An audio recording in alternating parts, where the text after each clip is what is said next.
Hello guys, அனைவருக்கும் வணக்கம். நான் உங்கள் உதயா. இப்போ பார்த்தீங்கன்னா நம்ம திருச்சி வந்திருக்கோம் ஒரு விஷயமா.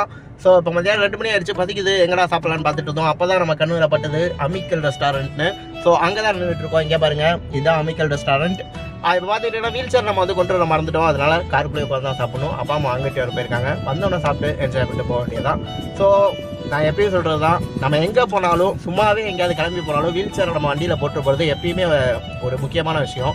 ஏன்னு பார்த்தீங்கன்னா திடீர்னு நமக்கு எப்போ வேணாலும் இறங்குற ஒரு சுச்சுவேஷன் வரலாம். இப்போ பார்த்தீங்கன்னா நான் உள்ளே போயிருந்தேன், அழகாக போய் சாப்பிட்ருக்கலாம் ஏசியில். பட் இங்கே வெயில் அடிக்குது, அதனால் இப்போ நான் காருக்குள்ளே உட்காந்துட்டு ஏசியை போட்டு தான் உட்காந்துருக்கேன். இருந்தாலும் பட் உள்ளே போய் சாப்பிட்ற மாதிரி வராது. உள்ளே போய் சாப்பிட்டுருந்தா இன்னும் ஒரு சூப்பராக ஒரு வீடியோ எடுத்துக்கலாம். பட் காருக்குள்ளே உட்காந்துட்டு இந்த வீடியோ போடுறேன். மறக்காம நம்ம சேனல் லைக் பண்ணுங்கள், ஷேர் பண்ணுங்கள், சப்ஸ்கிரைப் பண்ணுங்கள். தேங்க்யூ. இப்போ டிஷ் என்னன்னு பார்த்தீங்கன்னா எம்டி பிரியாணி, அதுக்கப்புறம் சிக்கன் லாலிபாப் சொல்லியிருக்கோம். அது வந்து சாப்பிட்டு அப்படியே வீட்டுக்கு போய் படுத்து தூங்க வேண்டியதான்.